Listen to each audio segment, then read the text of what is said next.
বিএফডিসির দেয়াল ঘেঁষে আওয়ামী লীগের অঙ্গ সংগঠনের এই কার্যালয়টি রেলের জায়গা দখল করে বানানো। শাহজাদপুর খাল দখল করে আছে 18 নম্বর ওয়ার্ডের এই আওয়ামী লীগ অফিস। একই কায়দায় সড়ক ও জনপথ, পানি উন্নয়ন বোর্ড, এমনকি গণপূর্ত বিভাগের জায়গায়ও হয়েছে রাজনৈতিক কার্যালয়।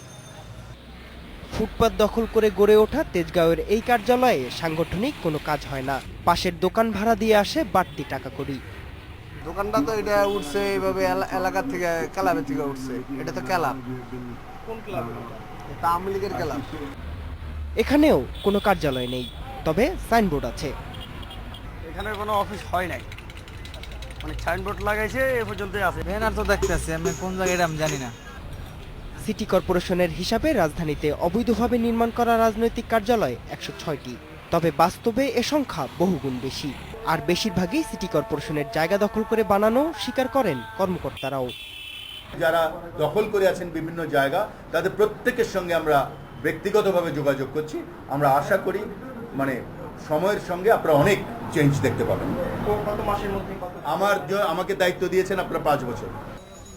2012 সালের জুলাইয়ে 24 ঘন্টার মধ্যে সব অবৈধ রাজনৈতিক কার্যালয় উচ্ছেদের ঘোষণা দিয়েছিলেন সাবেক স্থানীয় সরকার প্রতিমন্ত্রী জাহাঙ্গীর কবির নানক। ঢাকা দক্ষিণের মেয়রও এই ঘোষণা দেন সপ্তাহ তিনেক আগে। কিন্তু কার্যালয়গুলো আছে আগের জায়গাতেই। তবে সরকারি জায়গা দখল করে দলীয় কার্যালয় বানানোর দায় নিতে রাজি নন রাজনৈতিক নেতারা। ফুটপাত দখল করার কি কারো অধিকার আছে? এটা কি আমার সংবিধান এলাও করে, আইন এলাও করে, গভর্নমেন্ট এলাও করে? নেভার। এটা তো ইচ্ছা করলে আপনার আইনানুগ প্রক্রিয়া ব্যবস্থা নিতে হবে। সে আইনানুগ প্রক্রিয়া ব্যবস্থা নিতে গেলে তো আপনার বিরুদ্ধে অভিযোগ আনতে হবে। এইটা চলে আসছে বহুদিন আগ থেকে, এবং এই জন্য এটাকে প্রতিরোধ করতে হলে যারা আমাদের প্রশাসনে আছে তাদেরকে একটা শক্তিশালী ভূমিকা রাখতে হবে। তারপরও ক্ষমতার অদল বদলে পাল্টায় শুধু নাম ফলক, একইভাবে চলে দখলি রাজত্ব কায়েম, যা ছিল বিগত বিএনপির আমলেও।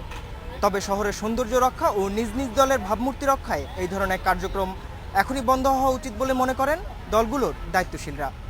শুভবর্ণ, ইন্ডিপেন্ডেন্ট নিউজ, ঢাকা।